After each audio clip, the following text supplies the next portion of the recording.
Welcome to The Explainer.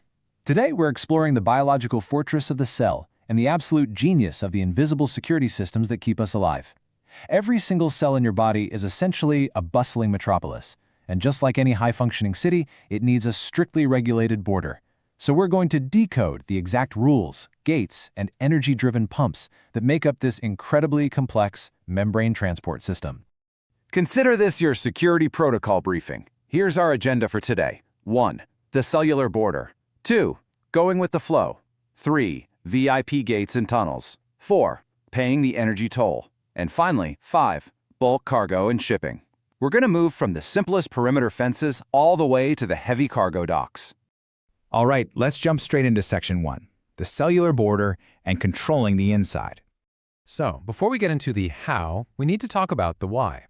Homeostasis is the fundamental goal of the entire system. Your cells are completely surrounded by this aqueous environment full of biochemicals, salts, and constantly fluctuating nutrient levels.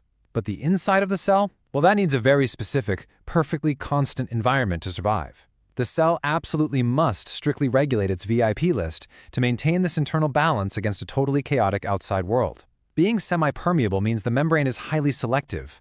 But how exactly does it decide what gets to cross? That brings us to Section 2, going with the flow through passive diffusion. So, this is Level 1 security, where entry is completely free and requires literally zero energy from the cell. In simple passive diffusion, the cell doesn't have to lift a finger.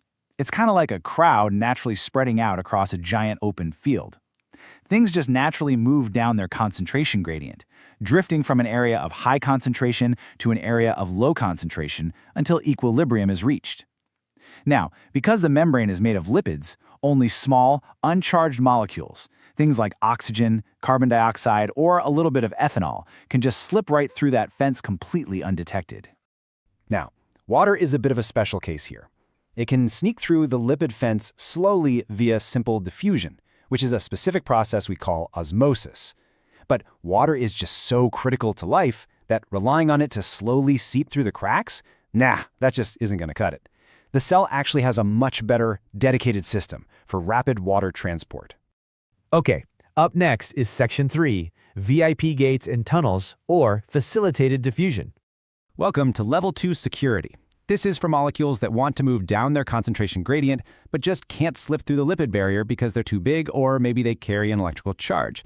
The cell provides specific turnstiles for them, and the contrast between these transport proteins is actually super fascinating. Channels are like open, fast-pass tunnels. Once they're open, specific ions or water molecules just flood through rapidly. Carriers, on the other hand, are more like revolving doors. A molecule like glucose has to physically bind to a carrier protein, like the GLUT transporter, which then physically changes its shape to release the glucose on the other side. Because of this whole shape-shifting routine, carriers are way slower and can actually max out or saturate if there's just too much traffic. You know, humanizing this complex biology a bit, it took decades of relentless, Nobel-winning research to actually find these microscopic gates. I mean, for years, scientists were totally stumped on how water moved so fast across certain membranes. It wasn't until 1992 that Peter Agre finally identified aquaporins, which rightfully earned him the Nobel Prize. And honestly, this perfectly illustrates why those specific water channels matter so much. Aquaporins force water molecules to pass through in a single file line, driven entirely by osmosis. Without these dedicated fast-pass tunnels, we literally wouldn't be able to concentrate our urine, produce sweat or tears, or even maintain the incredibly delicate fluid balance inside our brains. Which brings us to Section 4, paying the energy toll through active transport. So, what happens when the cell needs to push things against the crowd? Welcome to Level 3 security, active transport. This is where the cell actually has to pay an energy toll to move solutes uphill against their gradients. The crucial point here is the difference in exactly how that bill is paid. Primary active transport directly burns the cell's energy currency, ATP. It uses this energy to pump ions and create a massive concentration gradient. Think of it like using electricity to pump water up into a massive dam. Secondary active transport doesn't use ATP directly at all. Instead, it brilliantly uses the kinetic energy of those pumped ions rushing back down over that dam to power the movement of a completely different molecule. 3 to 2. That right there is the strict stoichiometry, the exact chemical exchange rate of the undisputed superstar of primary active transport, the sodium-potassium pump. This single enzyme is so incredibly vital that it uses a massive chunk of your body's total energy every single day just to maintain the baseline voltage of your cells. Let's step through how this remarkably precise machine operates. The pump opens to the inside and grabs 3 sodium ions. The cell spends 1 ATP molecule to phosphorylate the pump, which is essentially slapping an energy tag on it, and that causes it to change shape and eject those 3 sodiums to the outside. Now facing outward, the pump grabs 2 potassium ions. It then dephosphorylates, dropping the energy tag, reverts to its original shape and drops those 2 potassiums inside. So for every single ATP energy coin spent, 3 sodiums are kicked out and 2 potassiums are allowed in. It's a perfect mechanism for setting the cell's internal voltage. Now, tying back to secondary active transport, remember that it uses the energy from that sodium gradient we just built. In Symport, the transport acts a lot like a cellular carpool heading in the exact same direction.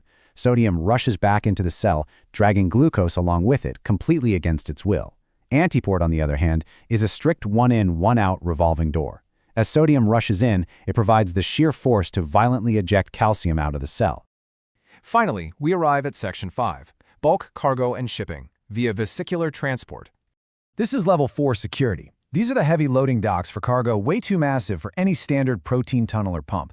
For the really big stuff, instead of passing through the membrane itself literally swallows the cargo. Receptor-mediated endocytosis is highly selective. Target molecules like cholesterol bind to receptors, and a protein called clathrin helps the membrane pinch off to form an internal vesicle.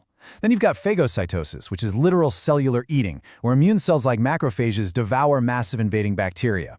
And finally, pinocytosis is cellular drinking, where the cell just non-specifically gulps down the surrounding fluids and solutes. 90. That is exactly how many minutes it takes for certain pancreatic secretory cells to completely recycle their entire plasma membrane surface through a process called exocytosis. During exocytosis, internal vesicles fused with the outer membrane to spit out massive quantities of products like digestive enzymes or hormones. It is a continuous, ridiculously dynamic cycle of adding and subtracting from the cellular border. So pulling this all together, we can see exactly how the cell escalates its tools depending on what needs to cross the border.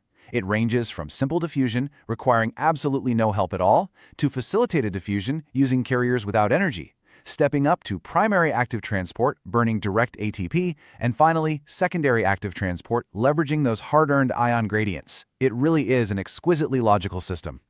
So it really leaves us wondering, right? We've seen just how precise these mechanisms are, from the simple logic of an open channel to the complex machinery of the sodium-potassium pump. Alterations in these very mechanisms are actually at the root of major metabolic, genetic, and neurological disorders. When a single type of microscopic transporter fails, the homeostasis of the entire organism can literally collapse. Perhaps the key to curing many of these systemic diseases lies right where we've been looking today, directly at the cellular border. Thank you so much for joining me on this explainer. Keep learning, and I'll see you next time.